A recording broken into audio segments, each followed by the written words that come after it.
자, 그 다음에 이제 경영학의 발전 과정 한번 살펴보겠습니다.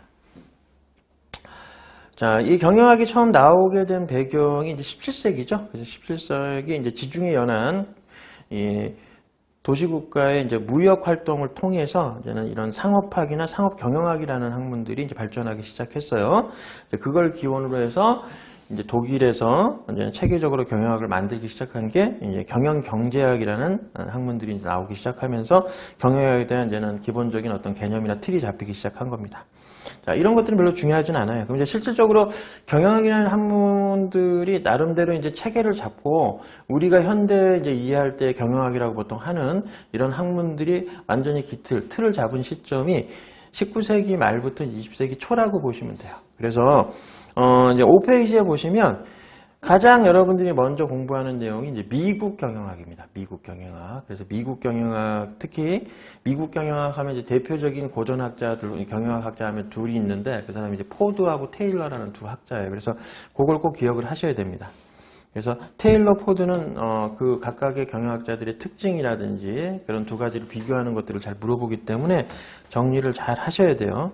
그래서 미국 경영학의 학문적 기반에서 이제 테일러하고 포드가 나오는데, 뭐 이제 테일러와 포드도 결국 이제 기본적으로는 독일 경영학에서 파생된 경영학을 좀 더 발전시키고 미국식 경영학으로 이제 어떻게 보면 이제 변화시킨 사람, 그리고 이제 미국식 경영학으로 다시 학문적 기틀을 잡은 사람이 포드하고 테일러다, 이렇게 이해하시면 돼요. 그래서 독일 경영의 대표적인 학자는 베버, 그리고 미국식 경영학의 대표적인 학자는, 고전 학자는 테일러하고 포드, 이런 식으로 구분을 하시면 됩니다. 자, 그래서 이제 구체적인 내용들이 뒤에서부터 쭉 나오니까 더 얘기를 드리고, 여기 앞부분은 이제 간략하게만. 그래서 독일 경영학자는 베버라고 얘기했죠. 그리고 이제 일본 경영학은 그냥 간단하게 거기 나와 있는 것처럼 사람 인적 측면을 되게 중요시하는 경영학으로 이제 시작을 해서 제트 이론의 이제 어떤 배경적 이제 경영학을 만드는 그런 배경이 됐다 정도만 이제 이해하시면 되고요. 그래서 이제 그 다음에 이제 프랑스 경영학이 나오죠. 이제 프랑스 경영학 하면 대표적인 사람이 이제 페올이에요. 페올. 그래서 이제 페올에 대한 경영학도 여러분들이 정리 잘 하셔야 돼요. 그래서 이제 고전 경영학 하면 이제 세 개로 나눠지는데, 미국 경영학, 그다음에 독일 경영학, 그다음에 프랑스 경영학, 이렇게. 그리고 각각 대표적인 학자는 미국은 테일러하고 포드, 독일은 베버, 그다음에 프랑스는 페올이라고 이렇게 구분이 된다는 걸 여러분들이 좀 알고 가셔야 됩니다. 자, 그래서 이제 구체적인 내용들이 이제 6페이지부터 나오니까 거기서부터 이제 하나씩 정리를 좀 해볼게요. 자, 우선 고전 경영학 하면서 얘기가 나온 게 테일러하고 포드가 나와요.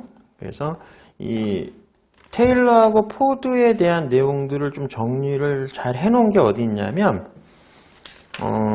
교재상으로 보면 8페이지입니다. 8페이지. 8페이지에 있는 내용을 가지고 두 경영학자들이 주장했던 이 경영학적 특징에 대해서 한번, 고전 경영학의 특징을 한번 비교해서 제가 설명을 해줄게요.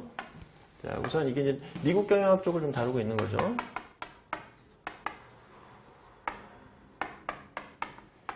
그죠? 자, 우선 고전 경영학 중에서 미국 경영학인데, 자, 우선 테일러하고 포드를 비교해서 좀 보겠습니다. 테일러하고 포드. 자, 이제 테일러 시스템, 그 다음에 포드 시스템으로 구분했는데, 당연히 이제 테일러라는 학자가 만들어낸 하나의 경영학 개념이니까 이제 테일러 시스템이라고 얘기하는 거고, 포드 시스템은 당연히 포드라는 이제 학자가 주장했던 경영학 시스템을 의미하기 때문에 포드 시스템이라고 얘기하는 거죠. 우선 이제 교재에서 보면, 테일러는 과업 관리를 되게 중요시했어요. 그리고 포드는 동시 관리라는 관점에서 좀 접근했는데, 이게 이제 배경적인 걸로 한번 좀 설명을 해주면, 테일러는 이제 공학자예요, 공학자. 일종의 이제 기술자인데, 이분이 이제 19세기 말부터 20세기 초에 이제 미국 내에서 이제는 일선 관리자로 좀 활동을 했던 사람입니다. 일선 관리자라는 게 이제는 중간 관리자로서 이제 밑에 있는 직원들 이제 그 일하는 사람들이 이제 작업자들이 어떻게 일을 하는지 그런 것들을 관리하고 통제하던 사람이라고 보시면 돼요. 그래서 그 당시에 이제 배경적 요소를 좀 설명을 드리면, 그런 작업자들의 작업 효율성이 많이 떨어졌어요. 결론적으로 좀 얘기 드리면. 그래서 이제 테일러라는 사람은 예를 들어 이제는 과거에 이제는 어떤 사례를 설명을 드리면, 요때 이제는 사례를 예를 들면, 한 10년 정도 일했던 사람한테 이제는 일을 시켰던 거예요. 그러면 이제 그 사람이 이제는 하루에 소화하는 물량의 양이 하루에 10개 정도를 이제 물건을 만들어내는 거죠. 근데 이제 어느 날 새로운 직원이 하나 들어왔어요. 그래서 이제 그 사람한테 똑같은 일을 시켰더니 그 새로운 직원도 아유, 죄송합니다. 거의 비슷한 물건을 산출해 내더라는 거예요. 그러니까 깜짝 놀란 거죠. 아니 10년 정도 일한 사람하고 어떻게 새로운 사람하고 크게 물량 차이가 나지 않으니까.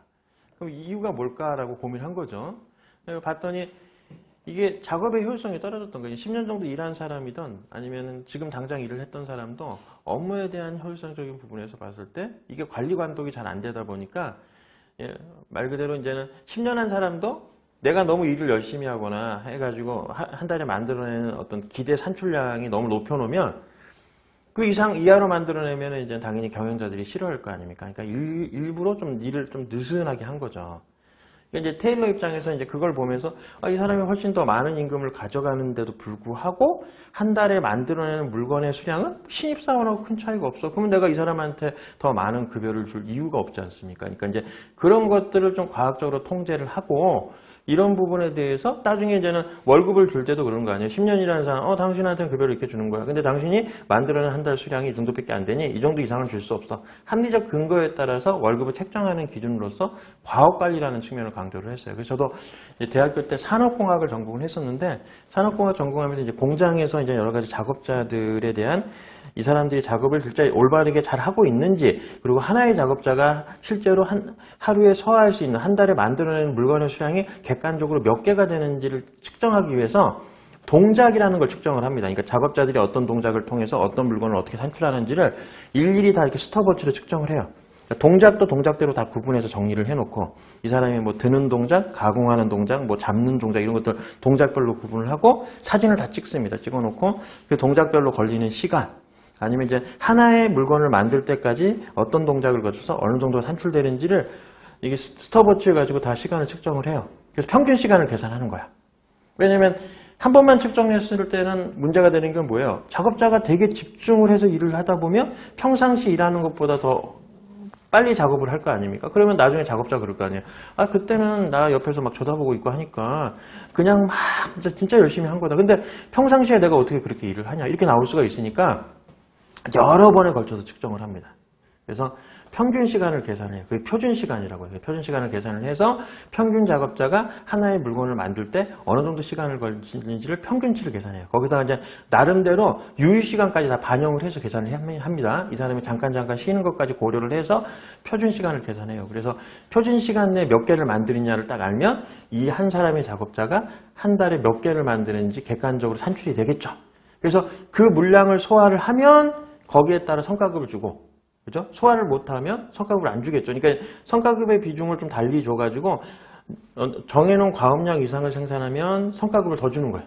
근데 그걸 소화 못하면 그냥 일반적으로 주는 일반 급여 정도로만 책정을 해서 주는 거죠. 그게 이제 테일러식 과업관리입니다. 과업관리.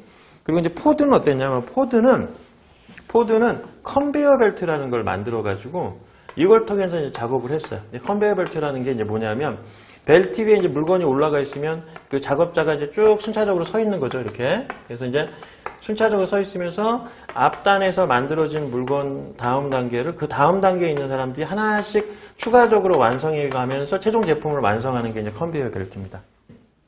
그래서 포드 하면 생각나는 게 포드, 여기서 말하는 포드가 이제 여러분들 미국 자동차 대표적인 유명 자동차 중에 뭐 있어요? 포드 자동차 있죠? 그 포드 자동차의 창업자예요, 창업자. 그래서 이 포드 창업자가 자동차를 만들 때 옛날에는 좀 약간 주먹구구식으로 만드는 거죠. 그러니까 옛날 전통식 자동차를 만들 때는, 그죠? 자동차 뭐 바퀴라든지 그 다음에 외형을 만들 때, 그죠? 여기 이제 작업자들이 쭉 서 있으면서 자기들의 역할들을 수행하기 위해서 이 작업용 차량을 중심으로 작업자들이 왔다 갔다 하면서 작업차를 만들었지만 이러다 보니까 이제 작업의 효율성이 떨어지는 거예요. 근데 이제 그렇지 않고 작업자들이 고정되어 있는 상태에서 이제 물건이 옮겨지는 거죠. 그죠? 자동차가 계속, 자동차가 이제 프레임 레일을 타고 여기서 처음에 이제 껍데기를 착 입힌 다음에 그 다음 프레임으로 넘기면 거기서 또 유리를 달고 그 다음 프레임에 엔진을 넣고 그 다음 프레임으로 넘어가면 또 여기서 또 다른 작업, 최종적인 작업까지 완성을 하면 이제 최종 제품이 출시되는 형태의 이런 컨베이어 벨트 방식, 요죠? 그렇죠? 이런 식으로 이제는, 작업의 효율성을 올린 겁니다. 그래서 포드 하면 컨베이어 벨트 생각하시면 돼요. 예? 그래서 포드의 이 컨베이어 벨트 방식의 생산 방식이 이 작업의 효율성이나 그 다음에 생산되는 물량의 수량을 엄청나게 많이 늘려놨어요. 이렇게 만들면은 뭐 한 달에 만드는 수량이 한 10개 정도 되는데, 이렇게 만들면, 그죠? 컨베이어 벨트식 방식으로 이제 생산을 하게 되면 한 100개 정도도 만드는 거예요. 그러니까 효율성이 올라가는 거죠. 그죠? 그래서 요 컨베이어 벨트가 이제 3S라 그래서 이것 때문에 나온 개념이 이 3S 개념입니다. 3S라는 게 요 S의 의미가 처음에는 작업을, 이제 한 사람의 작업자가 복잡한 작업을 막 수행을 하던 것들을 되게 단순화시켰어. 그러니까 각각의 작업자가 해야 되는 일들을 딱 단순화시키고 전문화시켜 놓은 거죠. 그래서 그 일만 하도록 만든 거죠. 그래서 유리만 다는 사람은 유리만, 엔진만 부착하는 사람은 엔진 부착만 딱 하도록 만들었기 때문에 이런 컨베이어 벨트 시스템을 이제 3S 개념하고 연결시켜서 얘기를 합니다. 그래서 이 첫 번째가 이제 심플라이제이션이라고 해요. S. 첫 번째 S는 심플라이, 그러니까 단순화시켰고, 두 번째는 그 일만을 계속 수행하니까 이제 숙달이 되겠죠. 전문화되죠. 그래서 스페셜라이제이션. 두 번째가 이제 스페셜라이제이션에 S를 붙인 겁니다. 그리고 세 번째는 내가 하는 업무를 하나의 공식화된 일만 수행하도록 하는 걸 표준화라고 하거든요. 표준화된, 정해진 일만 수행하는 걸 표준화라고 합니다. 그걸 표준화된 일만 수행하도록 했기 때문에 스탠다이제이션. 그래서 3S, 심플라이제이션, 스페셜라이제이션, 그 다음에 스탠다이제이션 해가지고 단순화, 전문화, 표준화를 추구했다는 걸 여러분들이 좀 이해하셔야 됩니다. 자, 그래서 포드 시스템, 테일러 시스템에 대한 내용들이 이렇게 얘기가 계속 나오는데, 여기서 잠깐만 또 쉬었다가 제가 좀 연결시켜서 얘기를 좀 드릴게요.